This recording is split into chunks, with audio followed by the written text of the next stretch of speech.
सागर तो आप सभी ने देखा होगा, बाहर से कितना उन्मुक्त और भीतर से कितना शांत। उसकी बलशाली लहरों को देखकर ऐसा लगता है कि मानो वो सब कुछ चूर चूर कर देगी, परंतु उसके गर्भ में ना जाने कितने अनदेखे अनजान जीव पलते हैं। उसके भीतर मोती मुक्ता जन्म लेता है।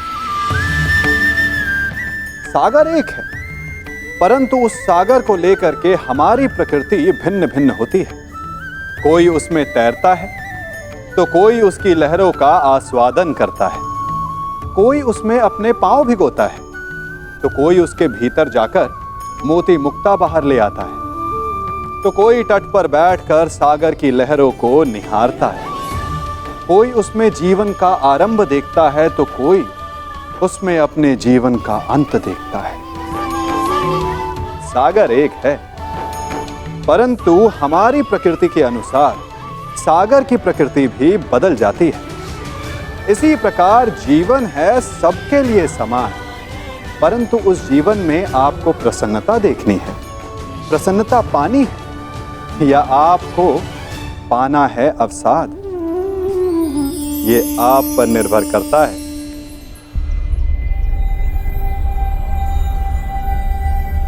काल की भूख मिट चुकी है पार्थ, परंतु सागर अब भी प्यासा है।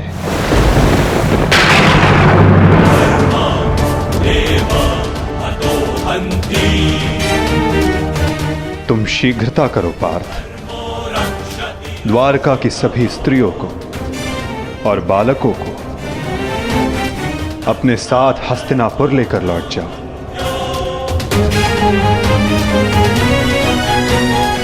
ताकि वो हस्तिनापुर के परिवर्तन का भाग बनकर धर्म के मार्ग पर चल सके, नवीन युग का आलिंगन कर सके।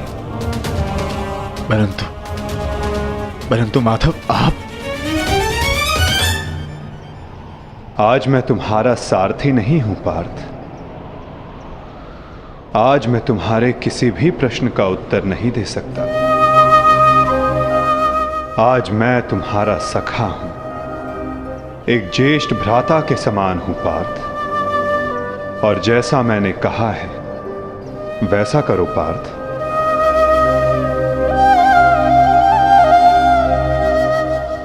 अभी किसी और से मिलने का समय है।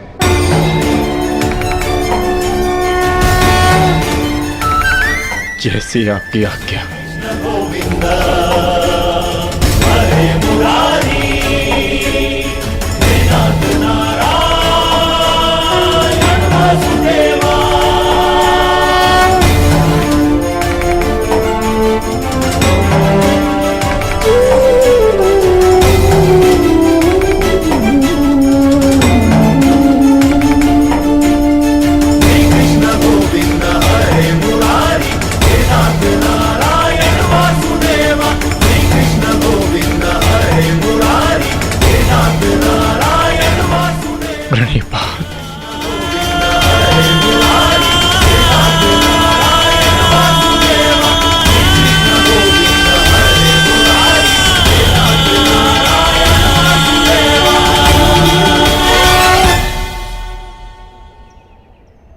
कौरव वंश के वट वृक्ष महामहिम भीष्म, जिन्हें इच्छा मृत्यु का वरदान था, क्या वासुदेव ने उन्हें अपने छल से धराशाही नहीं करवाया है? यही तुम्हारा अंतिम अवसर है पार्थ। पितामह को इस पीड़ा से मुक्त करो पार्थ।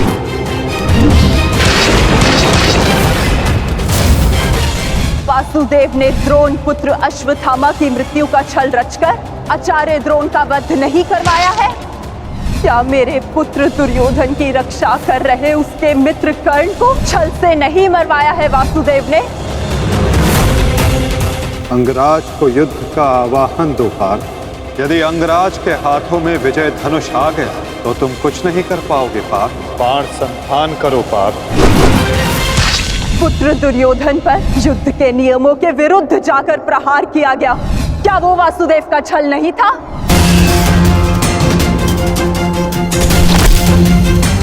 मैं तुम्हें श्राप देती हूँ कि जिस प्रकार तुमने मेरे कुल का अंत किया है, तुम्हारा कुल भी ऐसे ही आपस में लड़कर नष्ट हो जाएगा।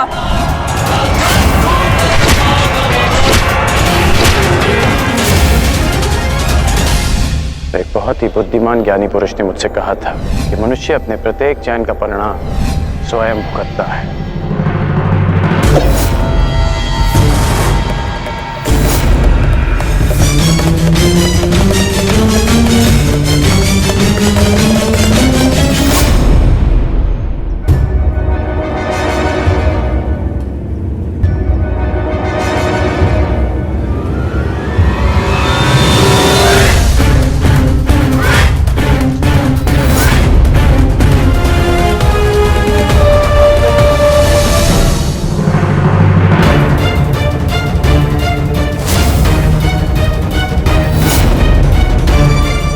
आज अच्छा आखेट मिलेगा।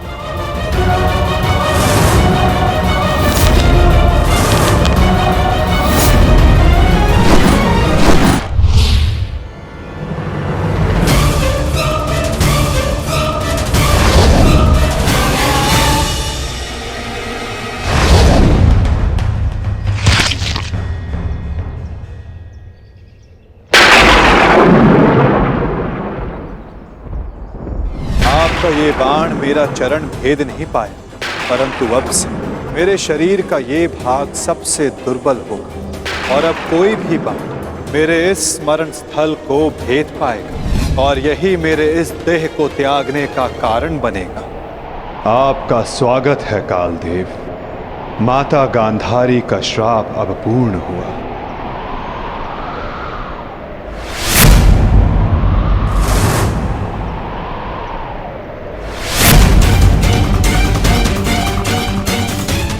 श्री कृष्ण, ये कैसा अनर्थ हो गया मुझसे? प्रभु, प्रभु मुझे माफ कर दो प्रभु, मुझसे बहुत बड़ी भूल हो गई। मुझे लगा कि यहाँ कोई हिरण है, परंतु। तुम विलाप ना करो व्याध। तुमने कुछ भी अनुचित नहीं किया। जो कुछ भी होता है सब में मैं स्वयं सम्मिलित होता हूं। कर्म के चक्र को कोई नहीं टाल सकता। त्रेता युग में मैंने जब श्री राम का अवतार लिया था, तब उस युग में तुम वीर वानर वाली के नाम से प्रसिद्ध थे और उस युग में मैंने बाण चलाकर तुम्हारा वध किया था और उस कारण हेतु आज तुम्हारा बाण मुझे आकर लगा है। मेरे जीवन का उद्देश्य धर्म स्थापना था और अब जब धर्म की नींव रखी जा चुकी है तो मेरी उपस्थिति इस धरती का संतुलन बिगाड़ देगी। हर मनुष्य इस धरती पर एक उद्देश्य लेकर आता है और उस उद्देश्य को पूर्ण करना उसका कर्तव्य होता है।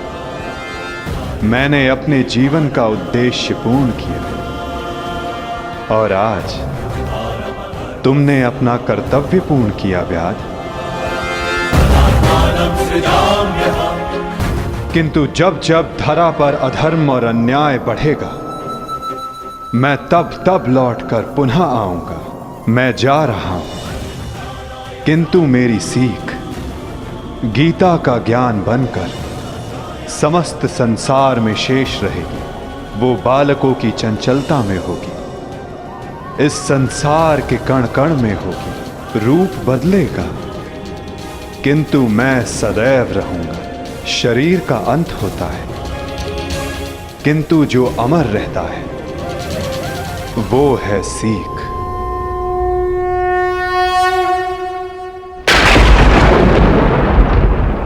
पंचभूतों की बनी ये देह केवल वस्त्र है।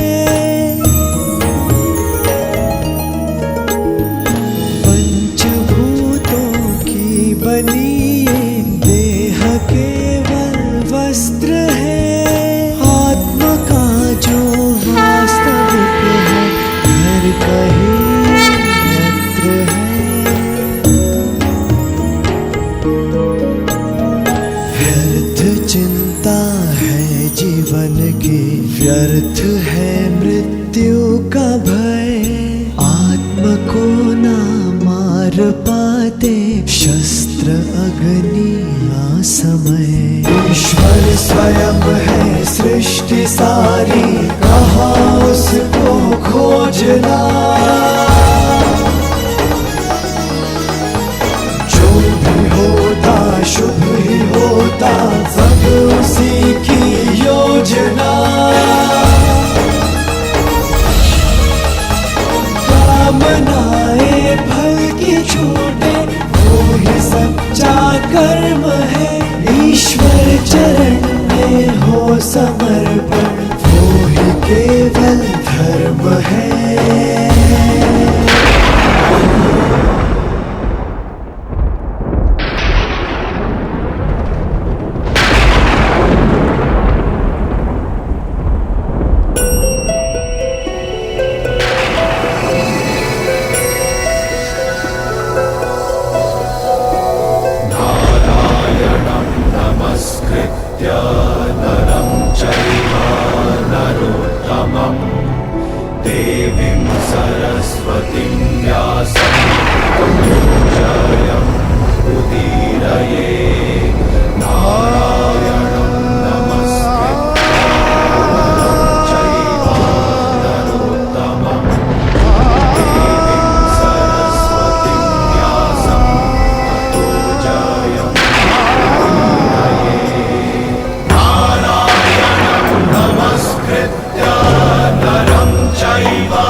काकाश्री, हम पिताश्री वासुदेव को छोड़कर नहीं जा सकते। ये उनका ही आदेश है लक्ष्मणा। द्वारका का अंत होने को है। उनका आदेश था कि मैं तुम सभी को यहां से हस्तिनापुर ले जाऊं। मैं उनके आदेश का पालन कर रहा हूं और तुम्हारा भी यही कर्तव्य है।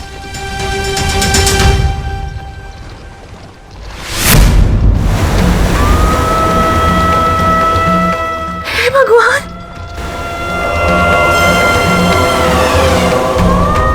हमारा द्वारका।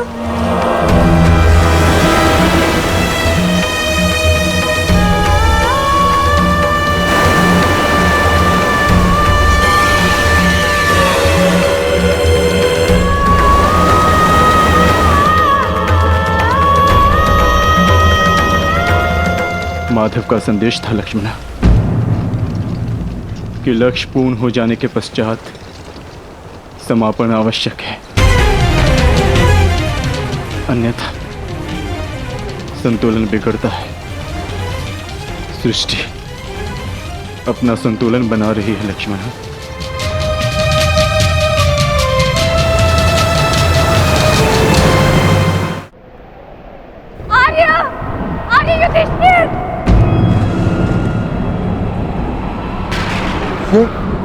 ये तो पांचाली का स्वर है।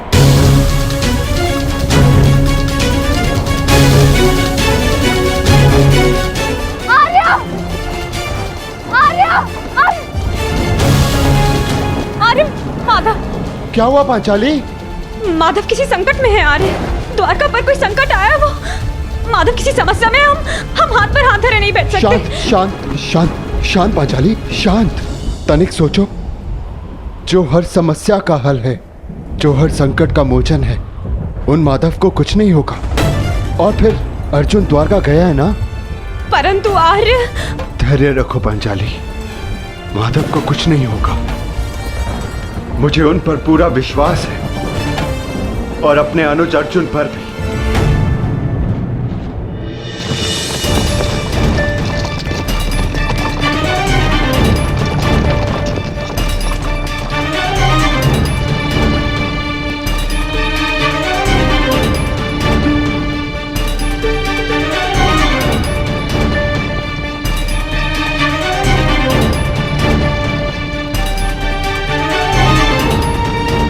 सारथी, रथ रोको।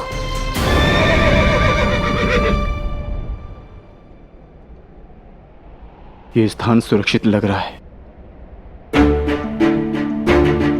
क्या हुआ काकाश्री? आपने रथ क्यों रुकवा दिया? यात्रा थकान को जन्म देती है लक्ष्मणा। कुछ प्रहर विश्राम कर लेना चाहिए। चलो।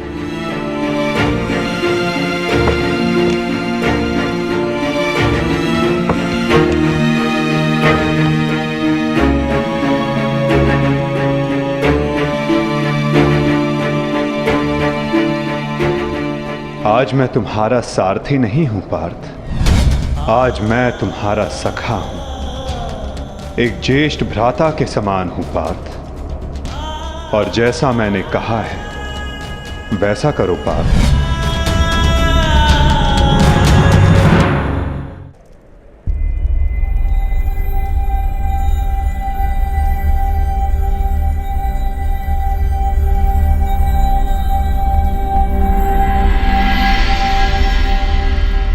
ये सब क्या हो रहा है काकाश्री?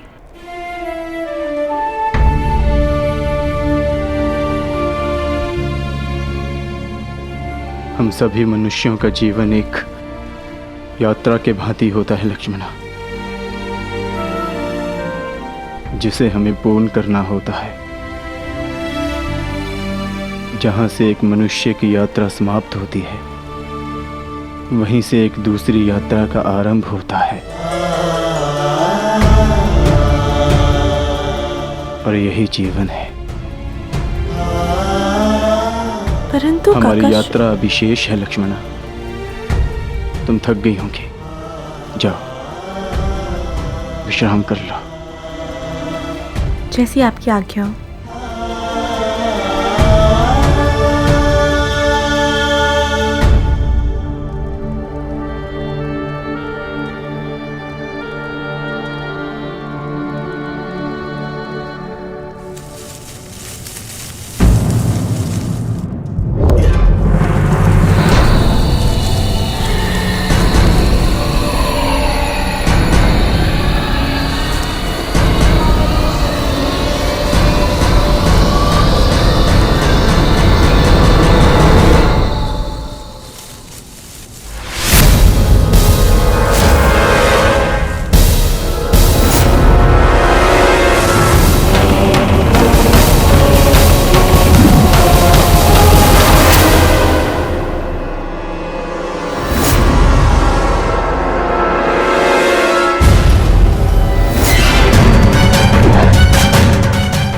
सावधान, पीछे हट जाओ, अन्यथा परिणाम भुगतने के लिए सज्ज हो जाओ।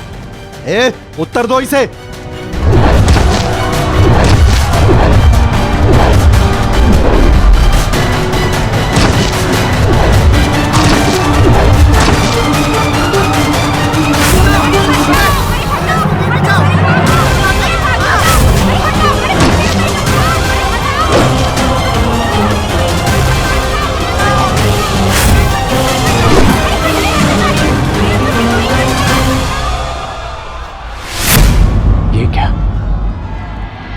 मैंने तो सहस्त्र चलाया था।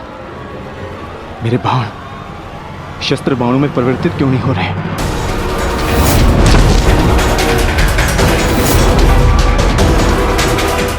मेरा लक्ष्य कैसे चूक सकता है?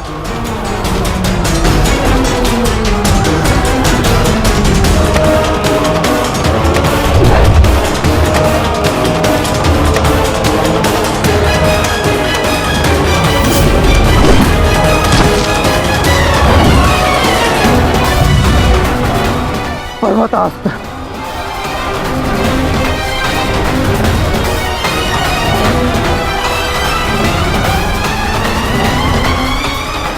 ये सब क्या हो रहा है? भगवान प्रकट क्यों नहीं हो रहे? कैसे करूंगा मैं सबकी रक्षा?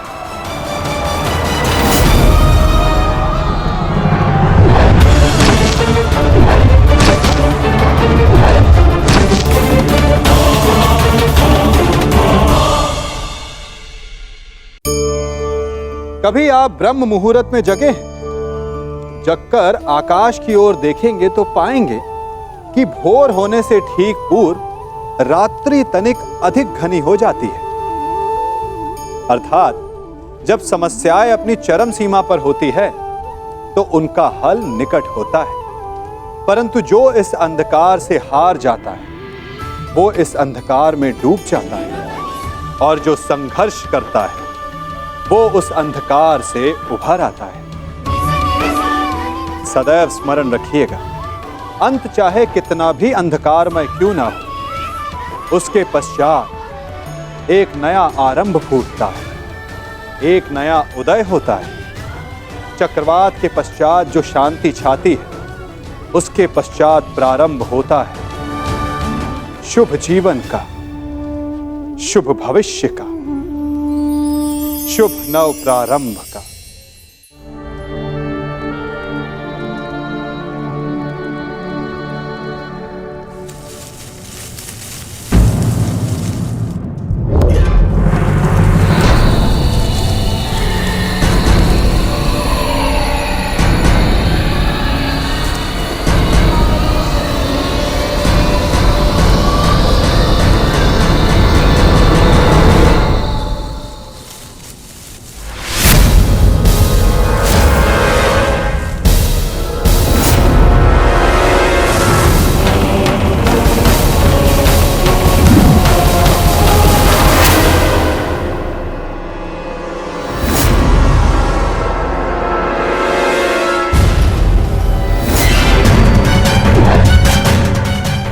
सावधान! पीछे हट जाओ, अन्यथा परिणाम भुगतने के लिए सज्ज हो जाओ। उत्तर दो इसे।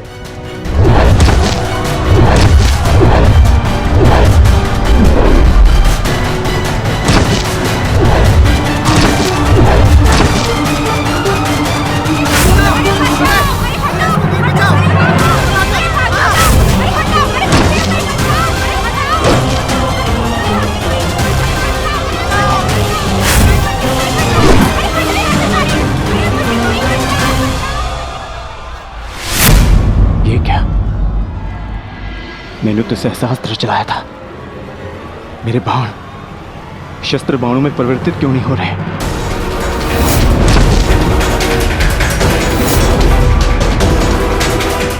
मेरा लक्ष्य कैसे चूक सकता है?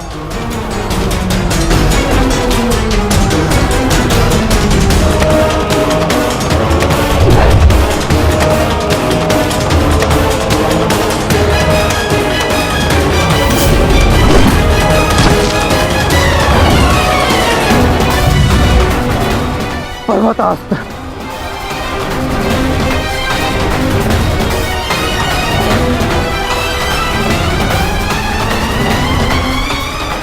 ये सब क्या हो रहा है? भगवान प्रकट क्यों नहीं हो रहे? कैसे करूंगा मैं सबकी रक्षा?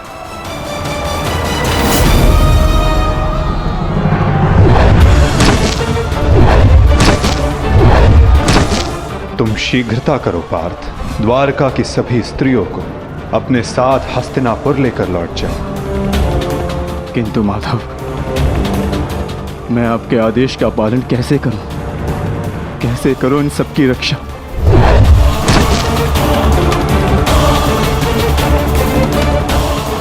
लक्ष्मण,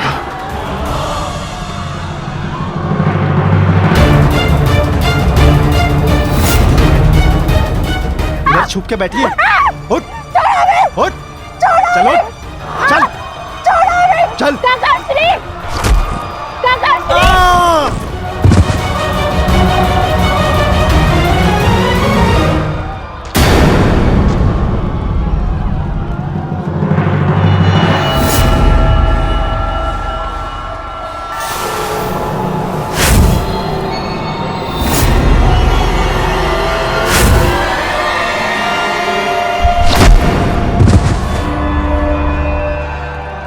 वो दिन समाप्त हुए अर्जुन, जब सारा संसार तुम्हारे गांडीव से कांपता था।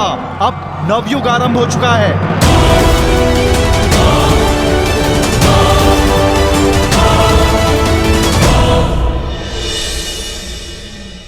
मैं समझ नहीं पा रहा हूं ज्येष्ठ, कैसे मेरे बाण अपना संधान नहीं कर पाए,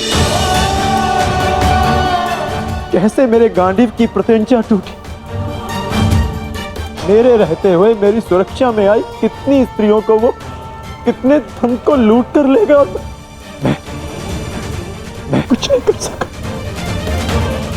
मैं माधव के आदेश का पालन नहीं कर पाया जैसे।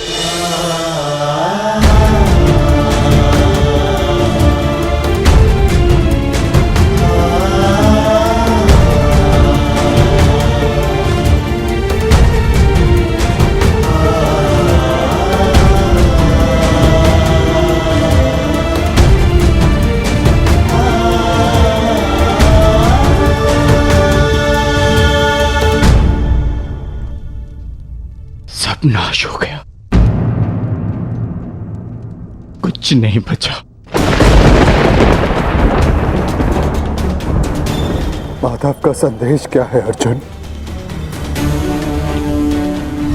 हर प्राणी के जीवन का एक कारण होता है, एक लक्ष्य होता है पार्थ, और उस लक्ष्य के पूर्ण हो जाने के पश्चात उसका सृष्टि में रहना संतुलन बिगाड़ता है। द्वारका की सभी स्त्रियों को और बालकों को अपने साथ हस्तिनापुर लेकर लौट जाओ, ताकि वो हस्तिनापुर के परिवर्तन का भाग बनकर धर्म के मार्ग पर चल सके, नवीन युग का आलिंगन कर सके। मैं समझ गया अर्जुन, मैं समझ गया।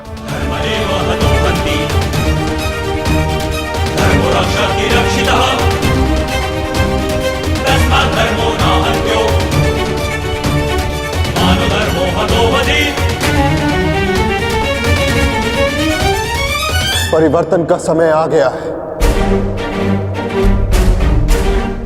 नई पत्तियों को आने के लिए पुरानी पत्तियों का झड़ना आवश्यक है।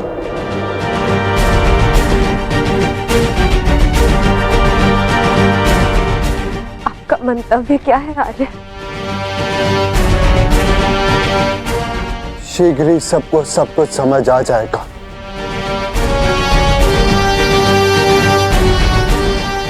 हस्तिनापुर की राजसभा का आह्वान किया जाए, परीक्षित और वृषकेतु को अवश्य बुलाया जाए।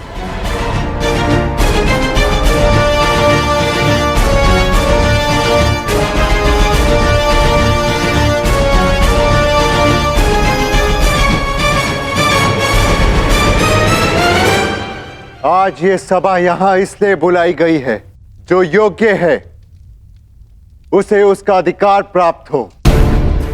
हम सब यहां अपनी नई पीढ़ी का स्वागत करने के लिए एकत्रित हुए हैं। वृषकेतु,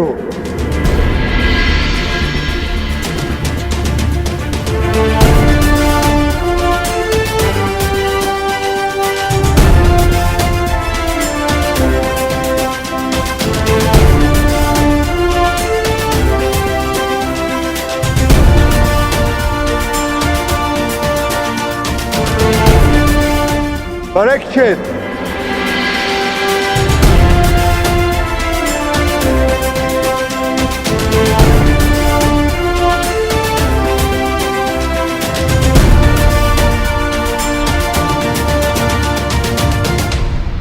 मैं सम्राट युधिष्ठिर आप सभी के समक्ष परीक्षित को हस्तिनापुर का राजा घोषित करता हूं। महाराज परीक्षित की, महाराज परीक्षित की, महाराज परीक्षित की, महाराज परीक्षित की। और वृषकेतु को इंद्रप्रस्थ नरेश घोषित करता हूं। महाराज वृषकेतु की, महाराज वृषकेतु की, महाराज वृषकेतु की, महाराज वृषकेतु की।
परीक्षित की, महाराज वृषकेतु की, महाराज परीक्षित की, महाराज वृषकेतु की। सदैव एक दूसरे का साथ देते रहना और स्मरण रखना कि शक्ति बिना उत्तरदायित्व के भान के विनाश लाती है। सदैव अपना उत्तरदायित्व स्मरण रखना।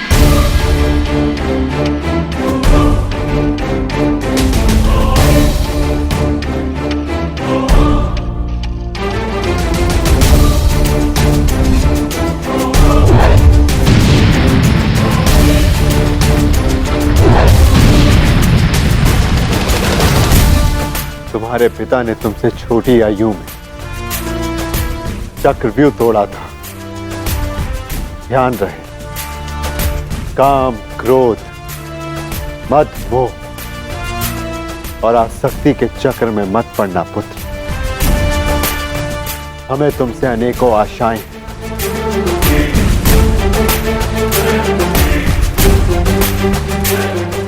और तुम्हें उन पर खरा उतरना है। मुझे विश्वास है कि मेरे पश्चात परिवर्तन का अध्याय प्रारंभ होगा। हमारे पिता समाज के लिए प्रेरणा थे। तुम भी उनके जैसे सूर्य बनकर चमकना, उनके यश को और भी अधिक उज्ज्वल करना पुत्र।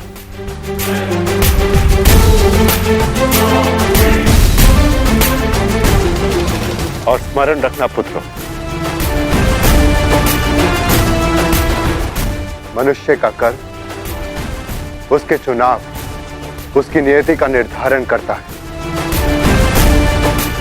सदा शुभ कार्य करना।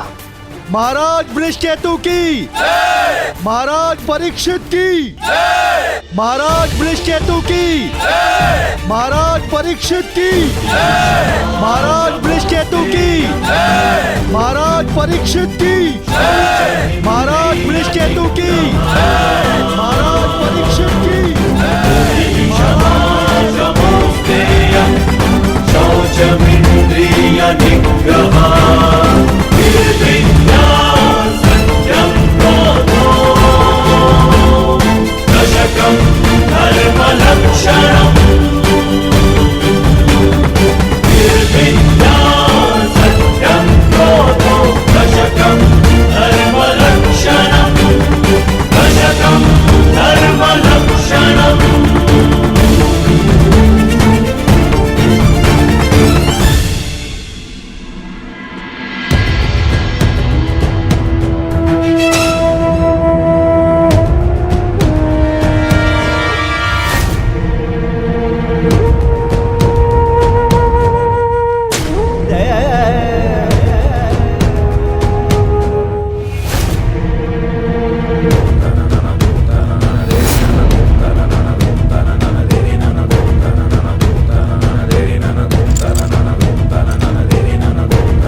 भीतर कर क्या रहे? उन्हें भीतर के काफी समय हो गया है, हमें भीतर जाकर देखना चाहिए।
आप इन वस्त्रों में? माधव का संदेश सुनकर भी नहीं समझे अर्जुन। एक समय के पश्चात जब मनुष्य के जीवन का लक्ष्य पूर्ण हो जाता है तो उसकी उपस्थिति सृष्टि का संतुलन बिगाड़ देती है। इसीलिए मैंने यह निर्णय लिया है कि मैं महाप्रस्थान करूंगा।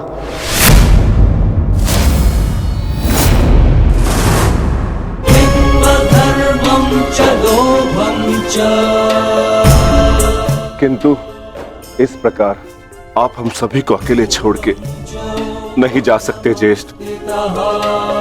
यदि आप महाप्रस्थान का निर्णय ले ही चुके हैं तो हम सब आपके साथ चलेंगे।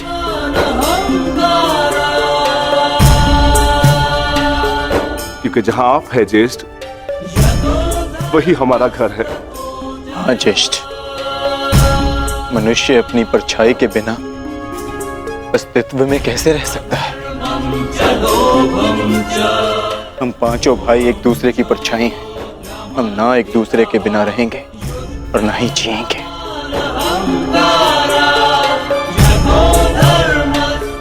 एक बार फिर आप सबने अपने भ्राता प्रेम का उदाहरण प्रस्तुत किया,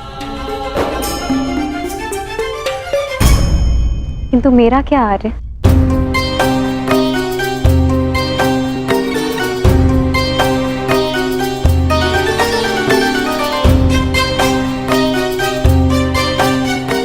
पांचाली, मैं जहां जा रहा हूं वह मार्ग बहुत कठिन है और तुम सब उस मार्ग पर नहीं जा पाओगी।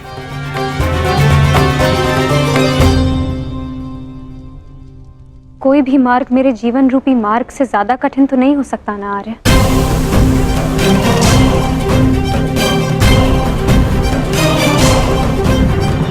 राज्यसभा में हुए वस्त्र हरण के संताप को मैं सह गई, ये सोचकर कि मेरे पांचों पति मेरे साथ हैं।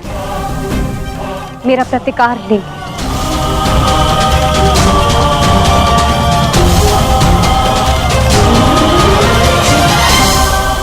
राज्यसभा में हुए वस्त्र हरण के संताप को मैं सह गई, ये सोचकर कि मेरे पांचों पति मेरे साथ हैं। मेरा प्रतिकार ले।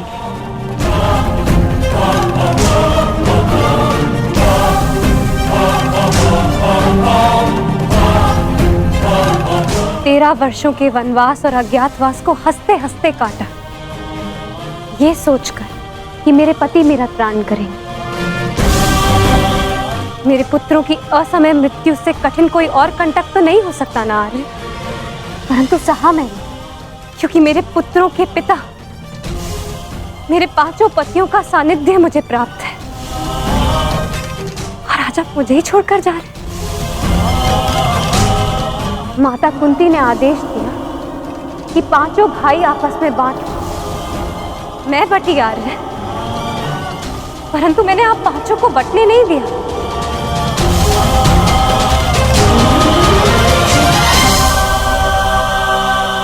चाहे मार्ग के कांटे हो या पत्थरों की ठोकरें, हम सबका प्रारब्ध साथ है।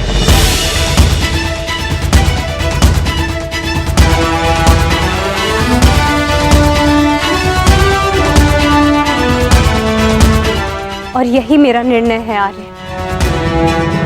आप जहां भी जाएंगे मैं आपके साथ चलूंगी, और मुझसे मेरा यह अधिकार कोई नहीं छीन सकता, स्वयं आप भी नहीं।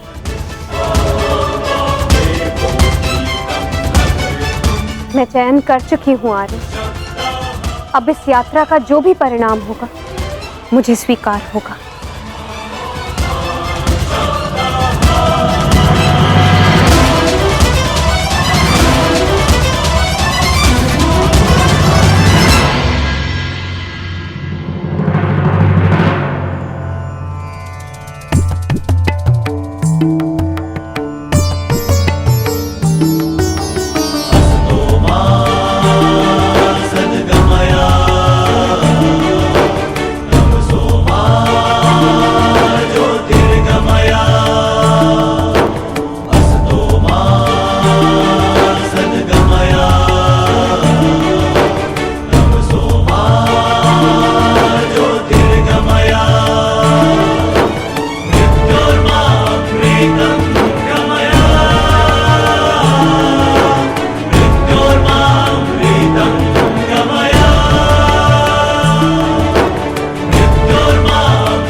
मैंने कौरवों और तुम में कभी भी पक्षपात नहीं किया। यदि प्रिय युधिष्ठिर को स्वीकार है तो हस्तिनापुर नया राज्य बनाने में तुम्हारी सहायता करें, परंतु पुत्र, इसके बदले मुझे भी तुमसे कुछ चाहिए। तुम्हारी माता कुंती यही हस्तिनापुर में रहे। आज तक के इतिहास की सबसे बड़ी, सबसे रोमांचक, मनोरंजक द्यूत क्रीड़ा हम सबके जीवन का सबसे बड़ा खेल होगा। 5 की शक्ति दास हो गई दुर्योधन। युधिष्ठिर भी तुम्हारा दास हो गया। जो विजय संसार के सबसे बड़े युद्ध में नहीं मिल सकती थी वो युद्ध के चाल में तुम्हारी हो गई। वो शेष है द्रौपद पुत्री पांचाली। पांचाली पांचाली पांचाली पांचाली पांचाली।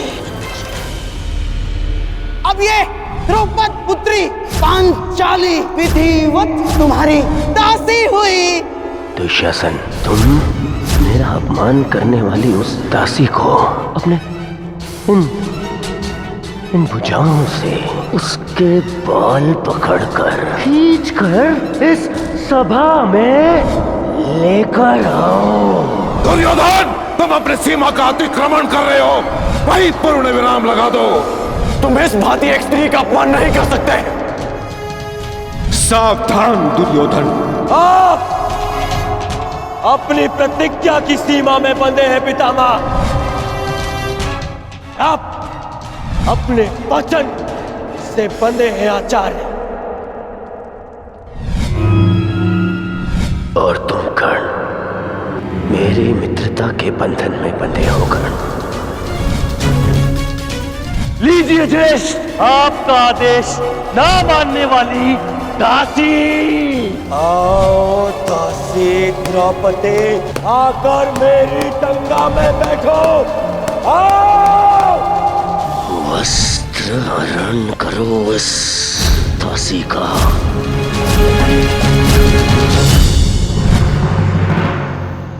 पुत्र परीक्षित, सदा द्यूत और शर्त से दूर रहना पुत्र।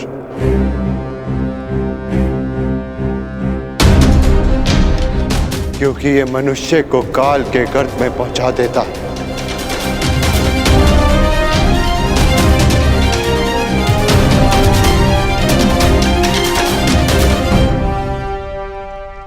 इस सभा में इतना सब कुछ हो जाने के बाद भी आप सब मौन हैं, परंतु इस अधर्मी दुर्योधन को उसके कुकर्मों का दंड अवश्य मिलेगा।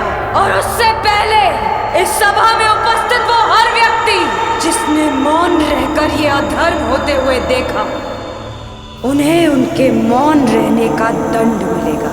श्राप है ये अग्निसुता द्रौपदी का।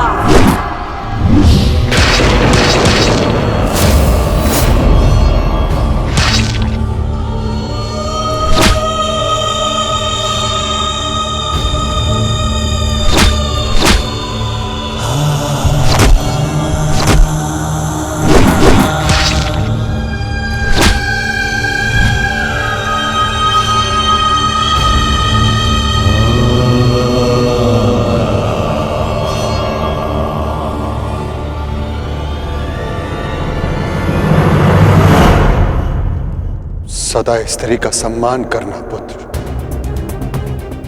किसी को भी स्त्री का अपमान न करने देना,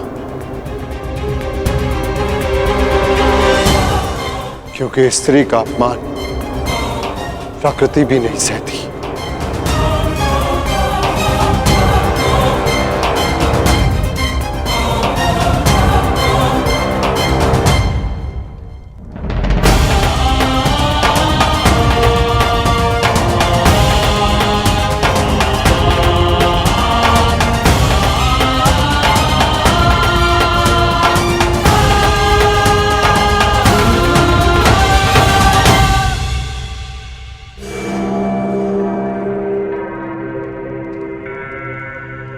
मैं दुर्योधन आज हस्तिनापुर के सिंहासन को दांव पे लगाता हूं। बस दुर्योधन, हस्तिनापुर पर तुम्हारा कोई अधिकार नहीं। तो जिनका अधिकार है मैं उन्हीं से पूछ लेता हूँ। पिताश्री, मेरा इस सिंहासन पे अधिकार नहीं। अधिकार है पुत्र, और मैं तुम्हें उस अधिकार का प्रयोग करने की अनुमति देता हूँ। यदि एक अवसर इस क्षण बंद न हुई तो परशुराम शिष्य द्रोण के बाणों को कोई नहीं रोक पाएगा। आचार्य द्रोण, आप इस सभा के सभासद हैं और नियम अनुसार सभा के समाप्त होने तक आप नहीं उठेंगे, अन्यथा आप दंड के पात्र होंगे। स्मरण रखना पुत्र, राजा वो नहीं जो राज्य की सीमा के पार देख सके। राजा वो है जो प्रजा की आंखों की सीमा में आए एक आंसू को देख सके।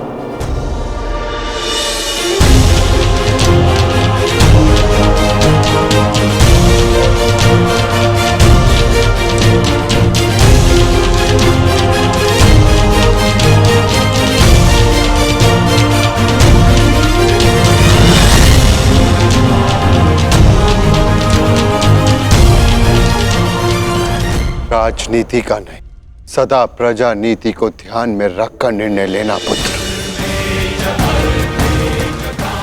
क्योंकि यदि प्रजा प्रसन्न न तो राजा के मुकुट में जड़े रत्नों को कांटे बनते समय नहीं लगता।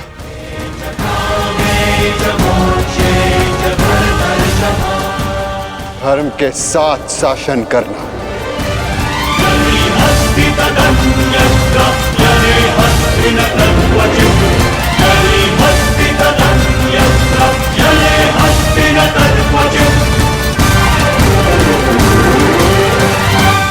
महाप्रस्थान का समय हो गया है।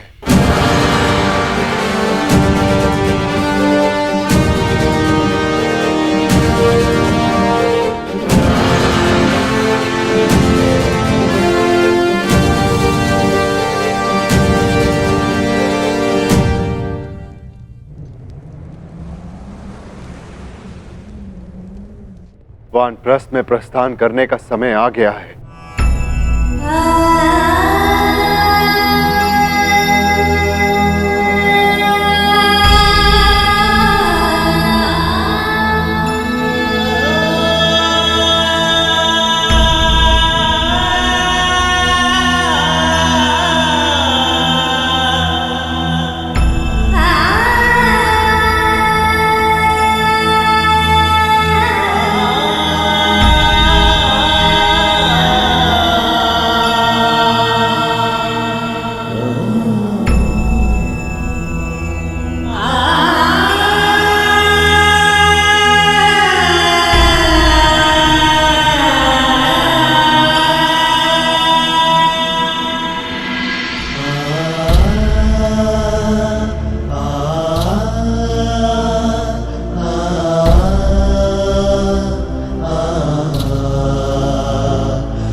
प्रणिपात पिताश्री।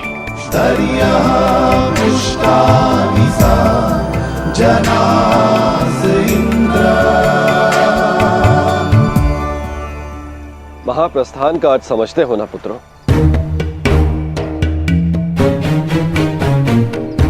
महाप्रस्थान का अर्थ है कि तुम इस संसार को त्याग कर परलोक जाना चाहते हो।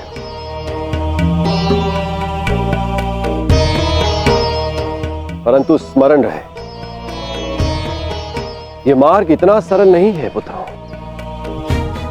हमारे समक्ष अनेक विपदाएं, अनेक समस्याएं उत्पन्न होंगी।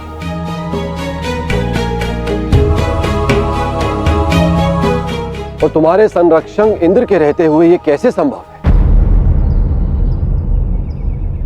तुम चलो मेरे साथ, मैं स्वयं तुम्हें अपने रथ पर देवलोक ले चलूंगा।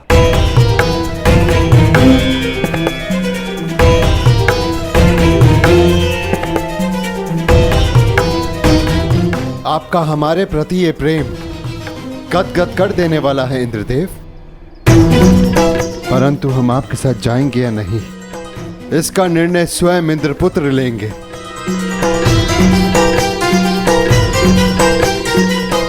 अर्जुन, निर्णय तुम्हारा है।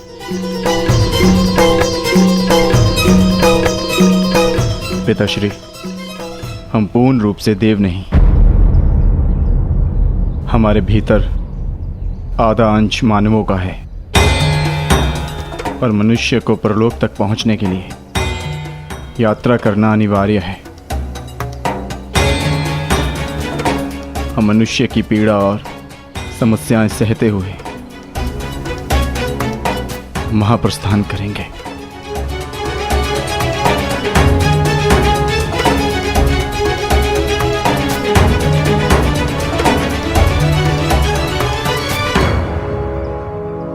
मुझे तुम पर गर्व है पुत्र।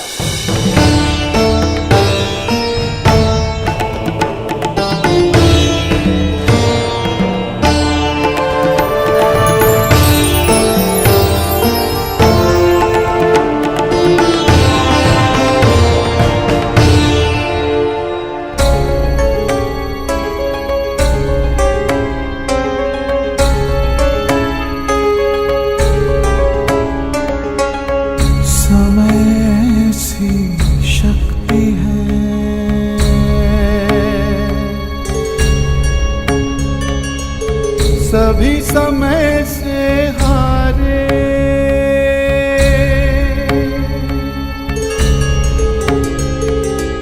समय से शक्ति है, सभी समय से हारे।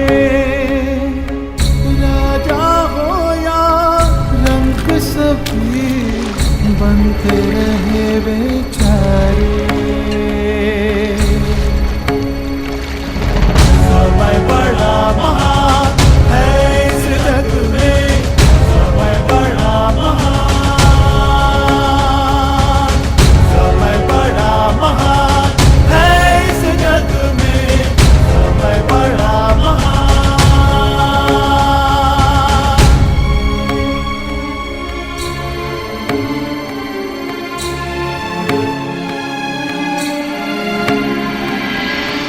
माया का धुआं फैलाए, भ्रम के जाल बिछाए, मन में घृणा द्वेष भरे, फिर अपनों को लड़वाए।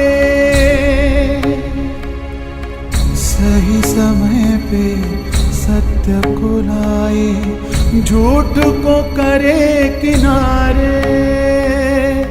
राजा हो या रंक सभी बनते रहे बेचारे, बनते रहे बेचारे। समय बड़ा महान है इस जग में, समय बड़ा महान, समय बड़ा महान है इस जग में, समय बड़ा महान।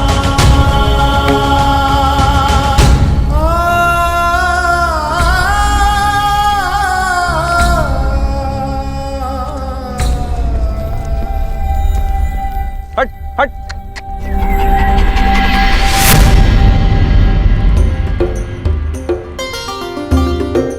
देखिए ना ज्येष्ठ, कब से ये कुकुर हमारा पीछा कर रहा है।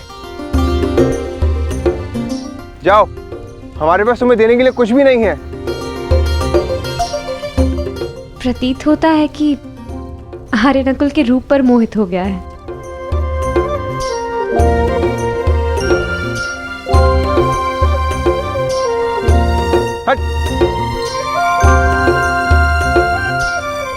रहने दो नकुल, यदि ये भोला जीव साथ आना चाहता है तो इसे आने दिया जाए।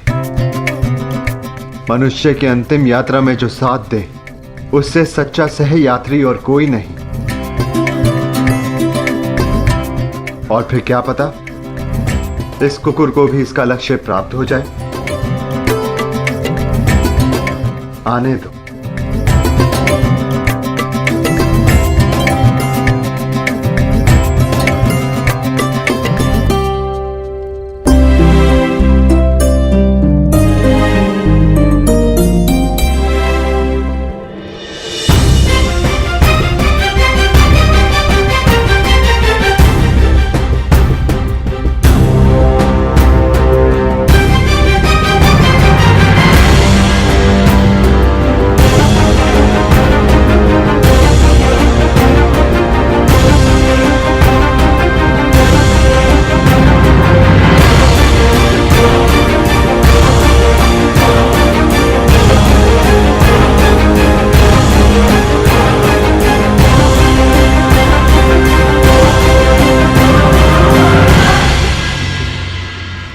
ज्येष्ठ, ऐसे कठिन चढ़ाई हम कैसे चढ़ेंगे? मार्ग अब दुर्गम नहीं, अगम हो गया है, और किस ओर जाना है इसका भी कोई भान नहीं।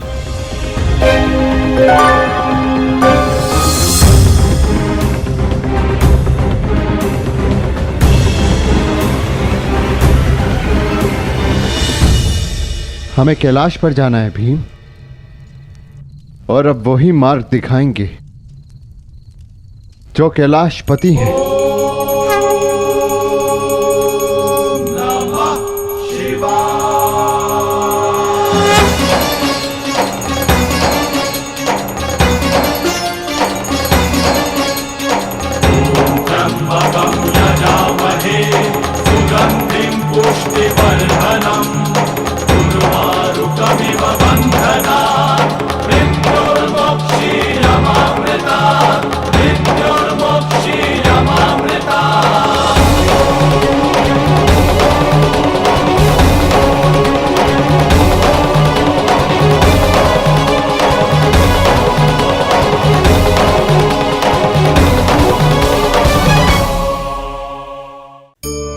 कहा जाता है कि मनुष्य योनि सभी योनियों में श्रेष्ठ है, उत्तम है। क्यों? क्योंकि वो बातें कर सकता है, विचार कर सकता है, या वो आविष्कार कर सकता है, अद्भुत यंत्र बना सकता है? नहीं, क्योंकि मनुष्य के भीतर करुणा, चेतना और सद्भाव वास करते हैं। सामान्यतः हर प्राणी योनियों की 4 उद्देश्य होते हैं: सोना, अपनी भूख मिटाना, अपना क्षेत्र बनाना और संतान की उत्पत्ति करना। किंतु मनुष्य योनि श्रेष्ठ इसलिए है क्योंकि अपनी भूख मिटाने के साथ साथ वो प्रयास करता है कि औरों की भूख भी मिटे, सब लोग मिलजुल कर विकास करें। वो समष्टि के लिए सोचता है। अपने आप चरना तो पशु की प्रवृत्ति होती है, परंतु दूसरे के लिए स्वयं का बलिदान कर देना, दूसरे के दुख को समझने की करुणा, यही प्रवृत्ति एक मनुष्य को भिन्न बनाती है। जिस दिन मनुष्य के भीतर करुणा लुप्त हो जाएगी, उस दिन वो मनुष्य सामान्य पशु बनकर रह जाएगा। ओम नमः शिवाय।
प्रणिपात महादेव।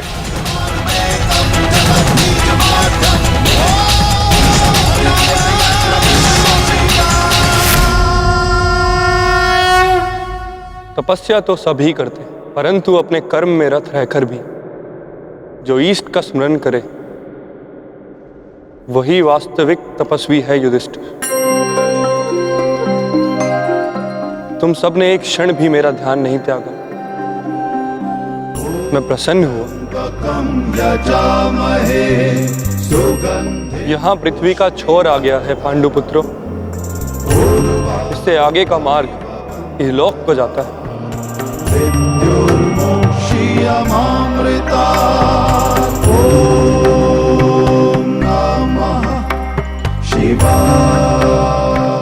मार्ग दिख नहीं रहा है महादेव। क्योंकि इस मार्ग पर चलने का मूल्य चुकाना पड़ता है। जो सरल नहीं।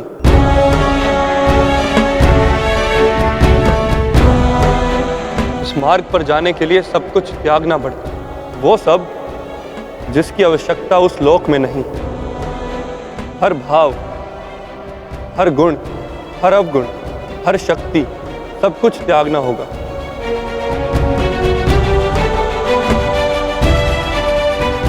जब मनुष्य में केवल पंच तत्व रह जाते हैं, आत्मा में चेतना और हृदय में धर्म, तो ही ये मार्ग दिखता है।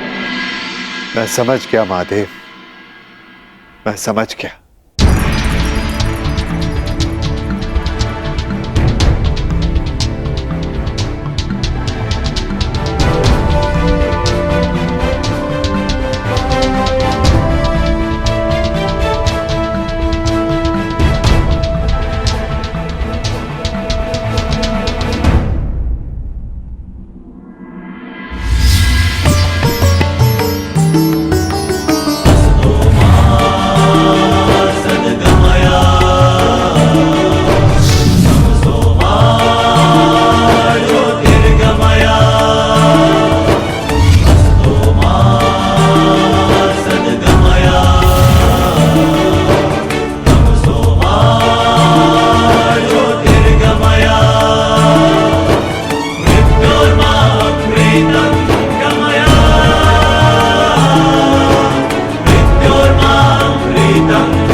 इस यज्ञ कुंड में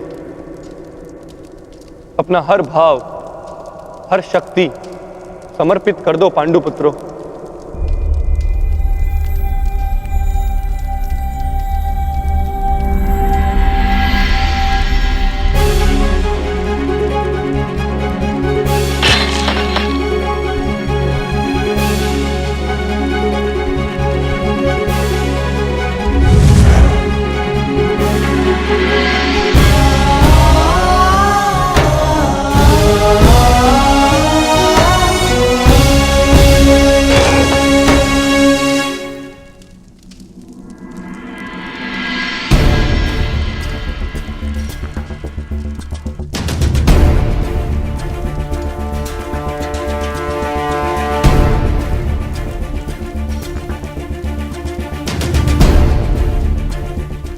मैं इस गांडीव का और उन समस्त शस्त्रों का परित्याग करता हूं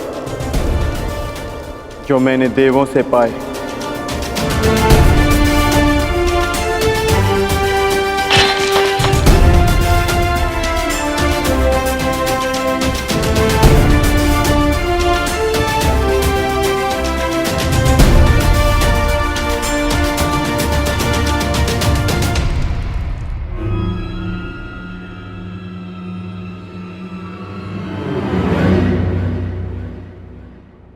ज्येष्ठ, मार्ग तो अभी भी प्रकट नहीं हुआ। तुम्हारी बारी है पांचाली।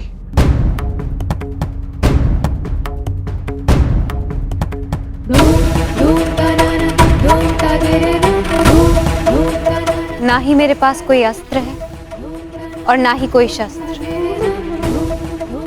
परंतु मैं अपने हृदय की अग्नि, अपनी सभी आकांक्षाओं और सभी भावनाओं को इस पवित्र अग्निकुंड में समर्पित करती हूँ।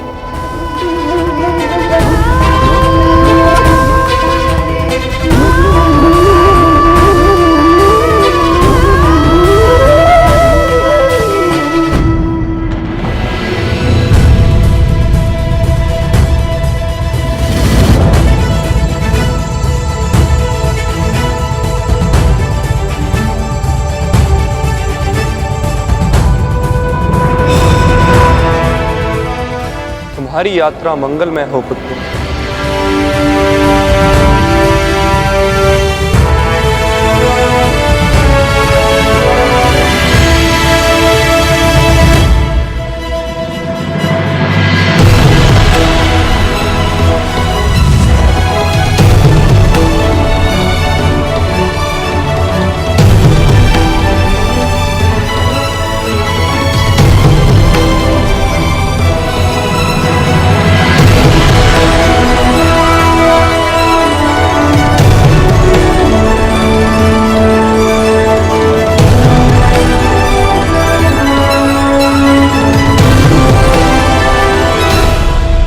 क्या कर रहे हैं ज्येष्ठ?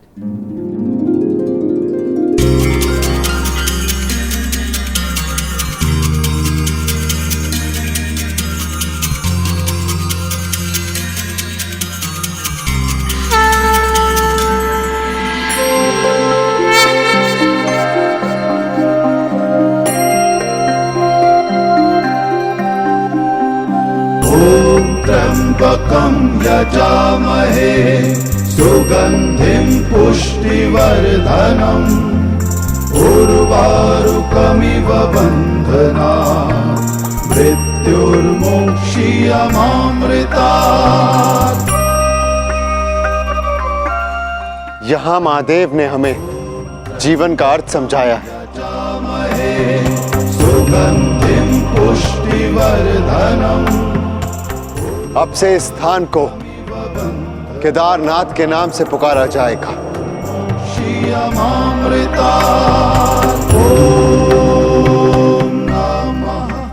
जो भी यहाँ आकर दर्शन करके अपनी भावनाओं और कामनाओं का त्याग करेगा उसे देवलोक का मार्ग प्राप्त होगा। शिवा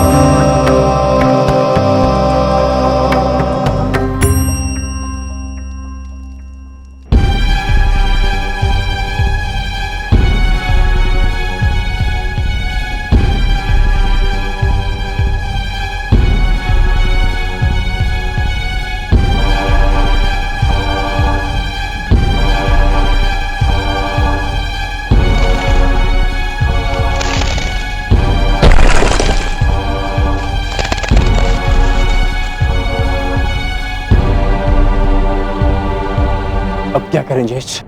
आगे कोई मार्ग दिखाई नहीं दे रहा और ये चढ़ाई और भी कठिन होती जा रही है। आर्य, अब तक हर समस्या में मैं आप लोगों से आगे बढ़कर मार्ग ढूंढती आई। मैं आगे जाकर देखने का प्रयास करती हूँ।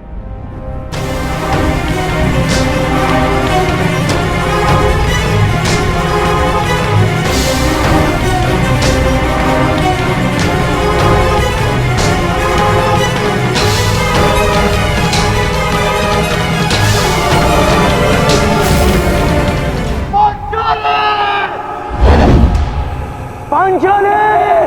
पांचाली! पांचाली!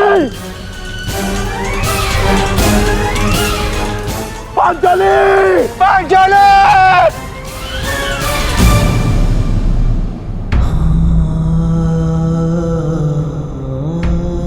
ये क्या हो गया ज्येष्ठ? पांचाली सदैव के लिए हमें छोड़कर चली गई।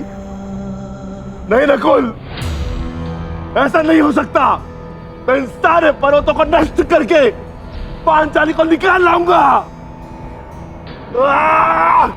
शांत भीम, शांत रहो। यही नियति है और हमें इसका सम्मान करना चाहिए। नियति? कैसी नियति ज्येष्ठ? महादेव ने कहा था ना कि इस यात्रा पे चलने से पूर्व हमें अपना सब कुछ त्यागना होगा। अपना हर एक भाग, गुण, सब कुछ। चलो अनुज, आगे बढ़।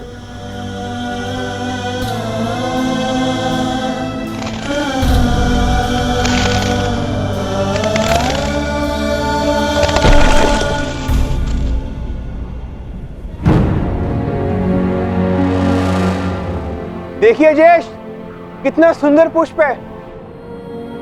मैं इसे अभी लेकर आता हूं। नकुल, नकुल रुक जाओ, आगे खाई है।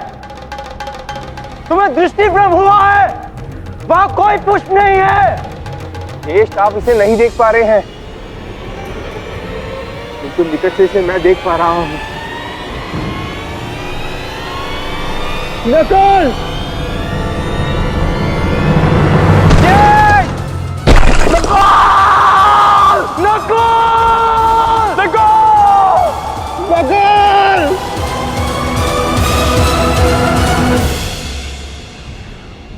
यही नकुल की नियति थी। उसे स्वयं की सुंदरता से बड़ा मोह था और वो सुंदरता के मोह से ही अंत को प्राप्त हुआ। वो अपने मोह के भाव को नहीं त्याग पाया और इसी कारण उसका अंत हुआ। आगे बढ़ो अनुजा, यात्रा अभी शेष है। आओ।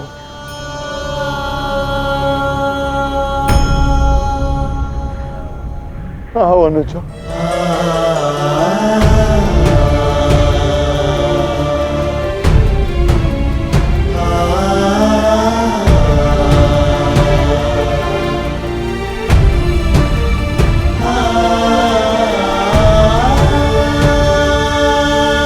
सहदेव,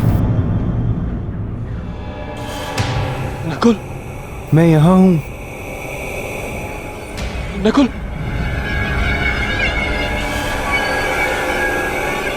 सहदेव, रुक क्यों गए? आगे बढ़ो, मुझे तुम्हारी आवश्यकता है। ज्येष्ठ नकुल जीवित है।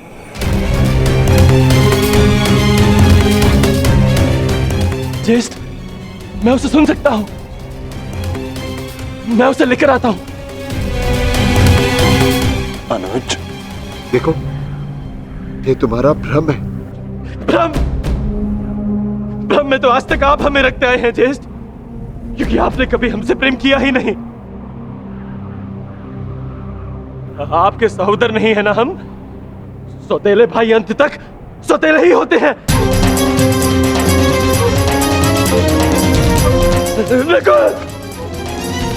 ये क्या प्रलाप है? ये क्या कह रहे हो तुम? सत्य कह रहा हूं। आपको नकुल के जाने का कोई दुख नहीं, क्योंकि मैं और वो आपके सगे भाई नहीं है। नहीं सहदेव, ये क्या? किंतु वो मेरा सगा भाई है और उसके बिना मैं यहाँ से नहीं जाऊंगा। नहीं सहदेव, नहीं, कुछ नहीं है। नहीं चाहिए, नहीं चाहिए आपकी सहायता। सहदेव, आप तीनों तो चाहते नहीं कि वो बचे। मैं अपने भाई को स्वयं बचाऊंगा। सहदेव, सहदेव!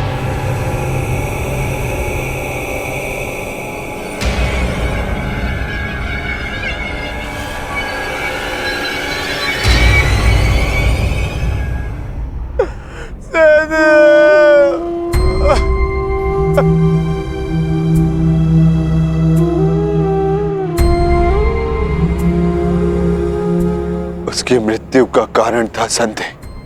वो अपने मन से संदेह को नहीं त्याग पाया और नकुल के संसार से जाने के पश्चात उसे पाने के लोभ ने इसके प्राण हर लिए। आगे बढ़ो, जाना सबको वही है। कर्म क्या होता है ये नियति निर्धारण करेगी।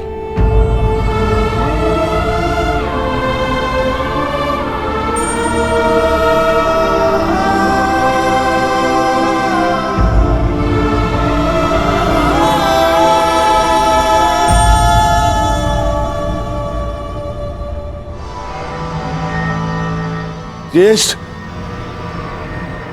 आगे कुछ भी दिखाई नहीं दे रहा है।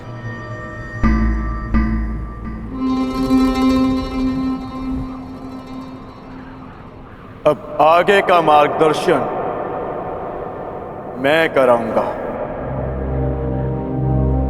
जिस प्रकार महाभारत में आगे रहकर सबके लिए मार्ग मैंने बनाया, यहां भी मार्ग मैं ही बनाऊंगा।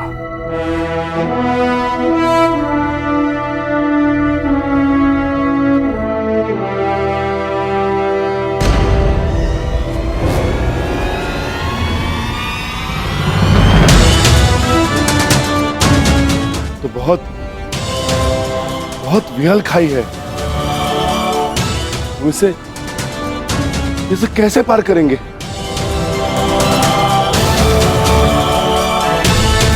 इसे पार करना कौन सी बड़ी बात है भ्राताश्री। गांडीव नहीं, परंतु आचार्य द्रोण की शिक्षा तो है मेरे पास।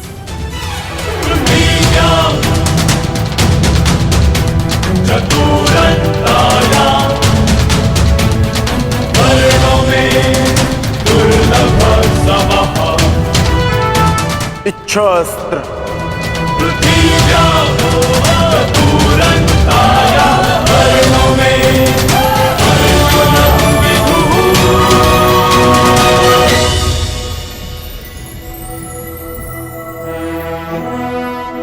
पार जाने का प्रबंध हो गया है ज्येष्ठ।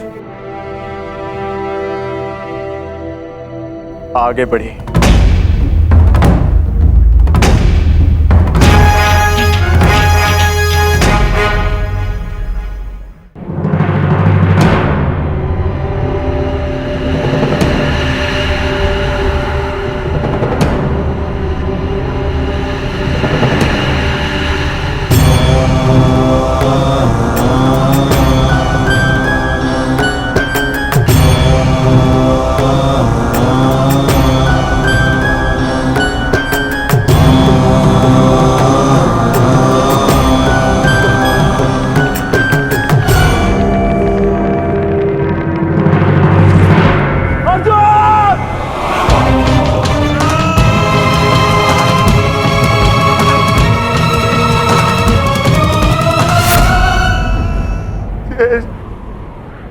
अब अर्जुन क्यों?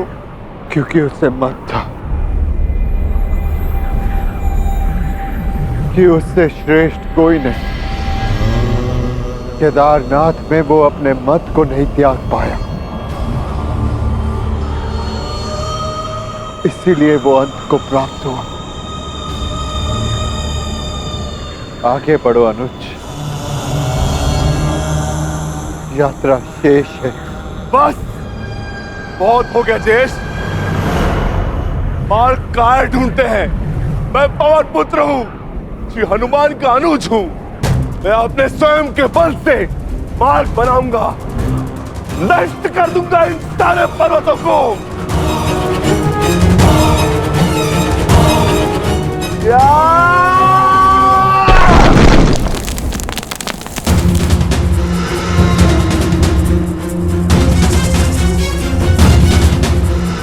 आगे बढ़िए ज्येष्ठ।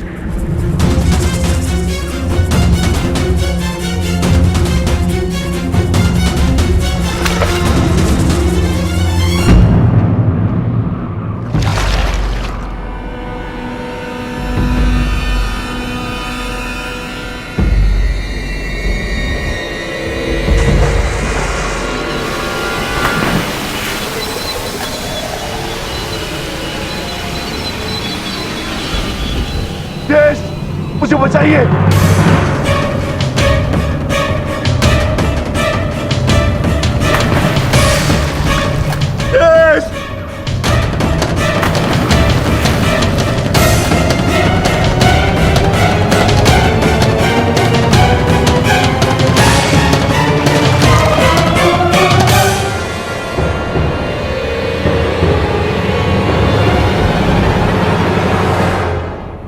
क्षमा करना भीम,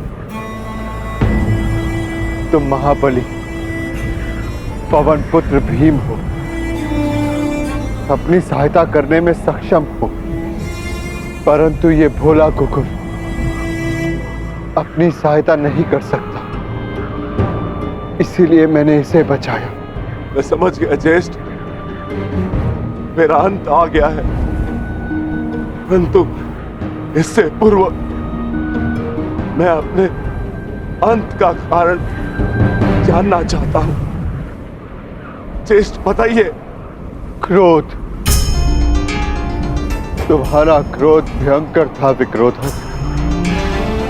तुमने क्रोध में उनके भी प्राण लिए जिन्होंने कोई दोष नहीं किया था, और आज तुम्हारे अंत का कारण क्रोध ही है। तुम्हें शांति मिले अनुज। धर्मं च लोभं च मोहं चोषमस्थितः युध्याधमानहंकारा यतो धर्मस्ततो जयः।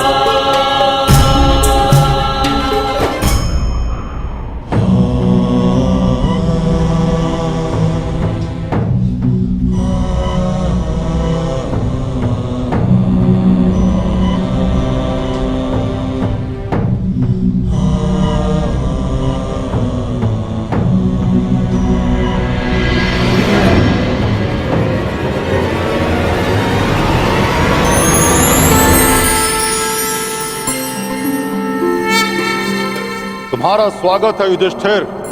वस्वताय धर्मराजाय भक्तानुग्रह कृतये। प्रणिपात धर्मराज। इस परलोक की यात्रा में तुम काम, क्रोध, मोह, लोभ सबसे विरक्त रहे, इसलिए तुम्हें सशरीर स्वर्ग में प्रवेश करने का वरदान मिलता है। तुम्हारे भाई और पत्नी अपने गुण अवगुण शक्ति का मत नहीं छोड़ पाए, इसलिए वो यहां तक पहुंचने में असक्षम रहे। ये एक सीख है युधिष्ठिर कि अपना परम स्थान पाने के लिए सब कुछ त्यागना पड़ता है। आओ भीतर चले आओ।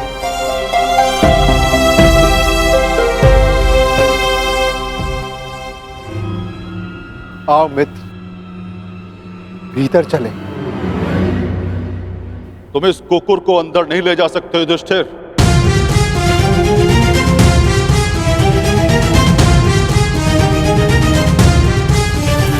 क्षमा कीजिएगा धर्मराज, परंतु जिन कठिनाइयों से जिस प्रकार मैंने इस यात्रा को पूर्ण किया है, उसी प्रकार इस कुकुर ने भी इस यात्रा को पूर्ण किया है। और हर यात्री को लक्ष्य तक पहुंचने का फल अवश्य मिलना चाहिए। मैं इस कुकुर को छोड़कर नहीं जाऊंगा। जो अंत तक साथ दे वही धर्म है, और इस नाते ये कुकुर मेरा धर्म है। मैं युधिष्ठिर अपने धर्म को त्याग कर स्वर्ग की कामना भी नहीं कर सकता धर्मराज। आप आज्ञा दें, मैं लौट जाऊंगा।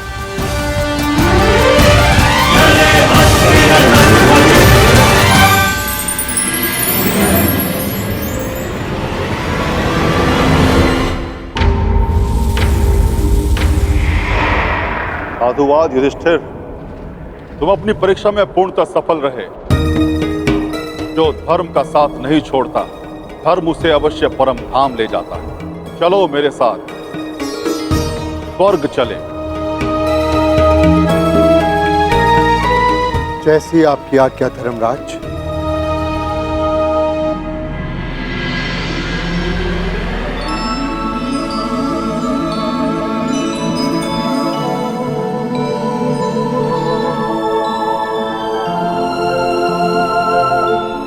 आओ युधिष्ठिर आओ। इस स्वर्ग में तुम्हारा स्वागत है।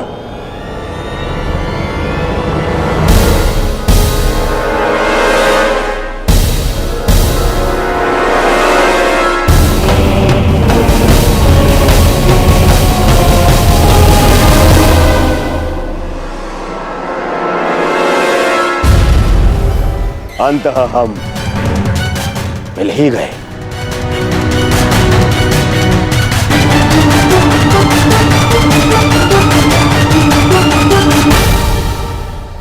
अरे किंतु तुम अकेले क्यों आए हो?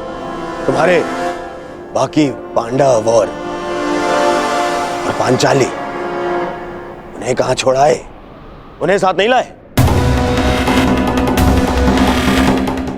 अरे कहीं ये भय तो नहीं था कि मैं दोबारा तुम्हारे भाइयों को दास बना दूंगा और द्रौपदी को दासी? हाँ?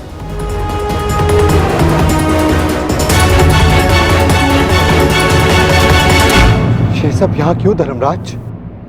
ये यहां इसलिए क्योंकि इन्हें युद्ध में वीरगति प्राप्त हुई थी।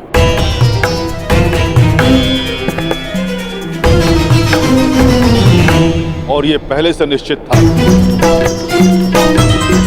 कि जो कुरुक्षेत्र में वीरगति प्राप्त करेगा उसे स्वर्ग में स्थान मिलेगा। परंतु मेरे भाई और पांचाली कहाँ है धर्मराज? मुझे उन्हें देखना है। आओ मेरे साथ।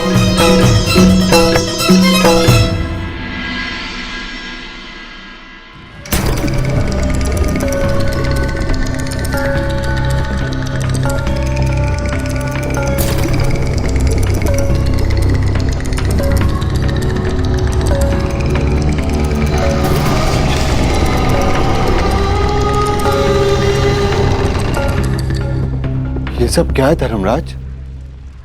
कैसा स्थान है ये नर्क है युधिष्ठिर।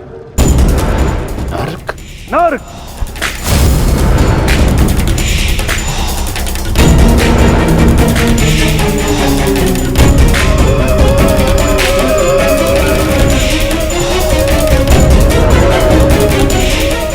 किंतु आप मुझे यहाँ क्यों लाए?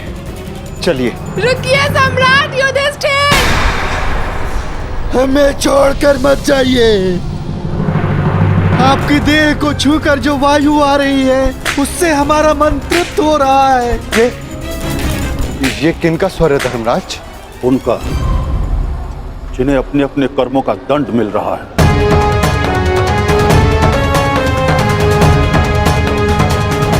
मैं उनसे मिलना चाहता हूं। चलिए मेरे साथ।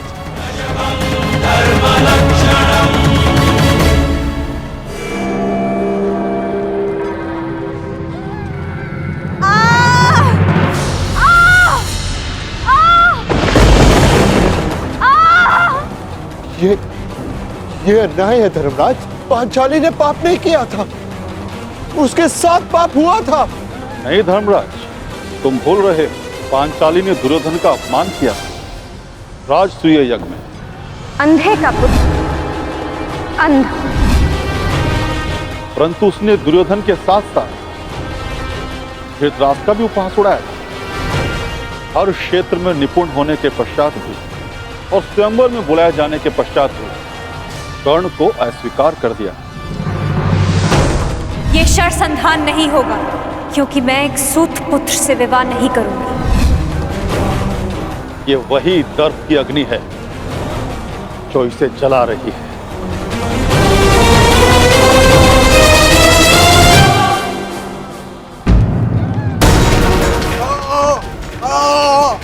वो ये कौन है?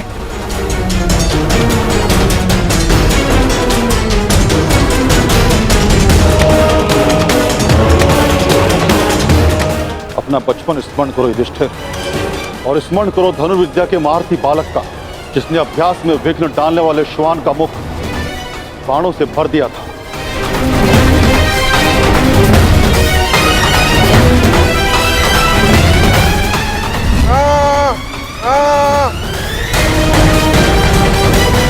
एकलव्य? परंतु ये एकलव्य नहीं, ये वो है जिसके कारण एकलव्य को धनुर्विद्या का त्याग करना पड़ा और अपने अंगूठे का भी त्याग करना पड़ा।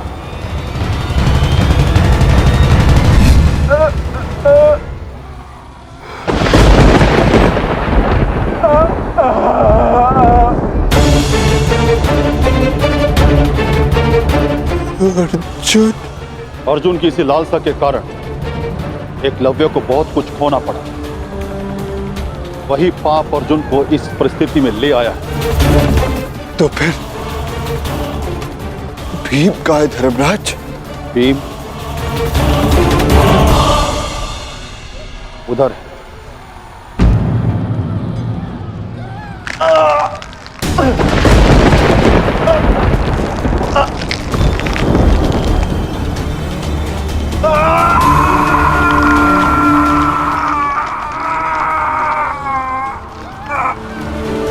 भीम की ये दशा क्यों धर्मराज? भीम ने किस प्रकार अनीति से जरासंध को मारा था।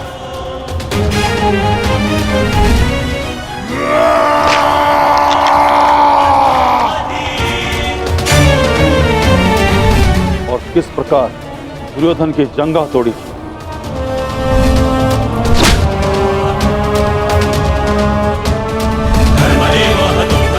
अपने प्रतिशोध के चलते किस तरह से भी मनुष्यता त्याग बैठा और रक्त पिपासु बन गए। धर्म की स्थापना के लिए कभी कभी वध आवश्यक हो जाता है, परंतु बर्बर बनना उचित नहीं। भीम को उसकी बर्बरता का दंड मिल रहा है। क्या नकुल सहदेव को नहीं देखना चाहोगे? नहीं नहीं धर्मराज, वो दोनों फूल से जैसे बालक, मेरे पुत्र जैसे, मेरे भाई नहीं, मैं उन्हें नहीं देख पाऊंगा, नहीं देख पाऊंगा मैं उन्हें।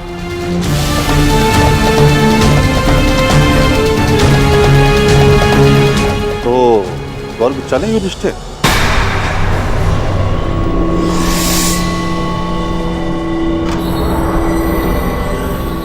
मैं क्यों? क्योंकि तुम अकेले अपने भ्राताओं में निष्पाप हो, इसलिए तुम्हें स्वर्ग में स्थान मिला।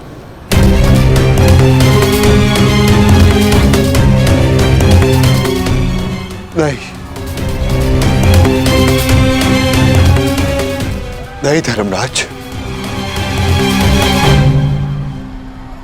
मैं अपने भाइयों को छोड़कर नहीं जाऊंगा।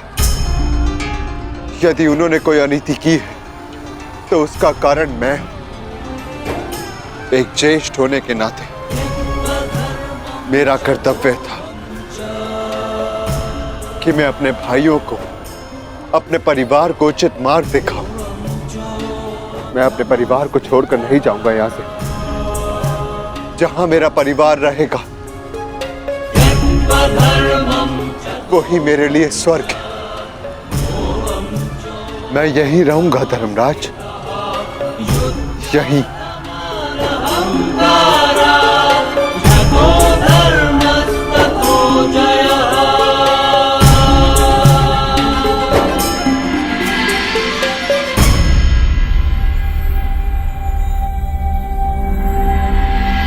अद्भुत युधिष्ठिर, अद्भुत। तुम्हारे कर्मों में केवल एक पाप था धर्मराज युधिष्ठिर। तुमने अपने गुरु द्रोणाचार्य से अश्वत्थामा के लिए आधा सच कहा, और वो आधा सच पूरे झूठ से बढ़कर था। इसलिए तुम्हें ये यातना दी गई। तुम्हारे सभी भ्राता और समस्त परिवार वहां है स्वर्ग में, तुम्हारे स्वागत के।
आइए ज्येष्ठ।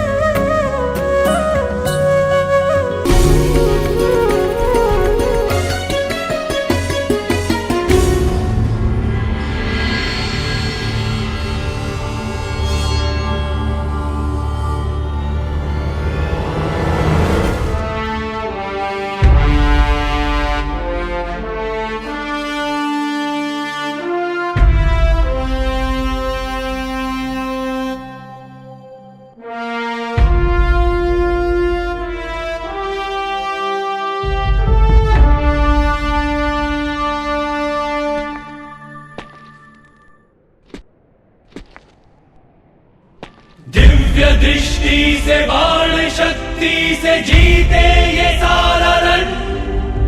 मित्र वेग है, सूर्य तेज है, कवच चढ़ा इसके तन।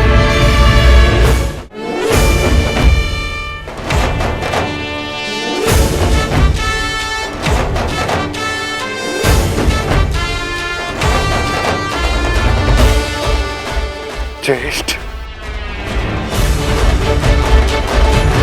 सूर्य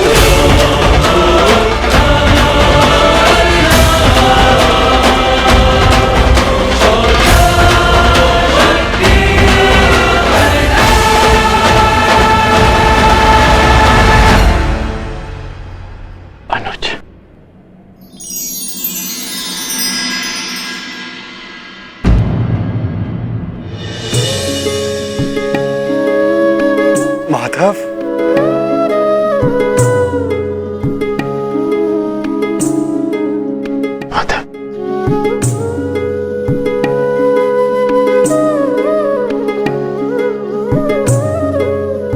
हाँ धर्मराज, और देखो आज सारे 106 भाई एक साथ स्वर्ग में हैं, और यदि धरती पर ये सारे 106 भाई एक साथ होते तो धरती को स्वर्ग बना देते। युद्ध सदैव अंतिम प्रयास होता है, प्रथम प्रयास सदैव प्रेम होता है। प्रेम से संब्रह्म जन्म लेता है, और संब्रह्म से आदर, आदर से करुणा, और जब मनुष्य में करुणा होती है तो वो एक दूसरे की आवश्यकताएं समझता है, उसकी पीड़ा समझता है, उसके निर्णयों का सम्मान करता है। और जहां एक दूसरे के लिए सम्मान हो, वहां युद्ध के लिए कोई स्थान नहीं होता।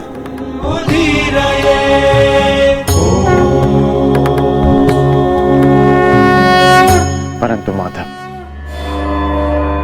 धरा को आपकी कमी अवश्य अनुभव होगी। मैं दूर कहां हूं, मैं तो कण कण में हूं, तृण तृण में हूं। मैं हर मनुष्य के भीतर हूं। जहां मेरी सोच है मैं वहां हूं।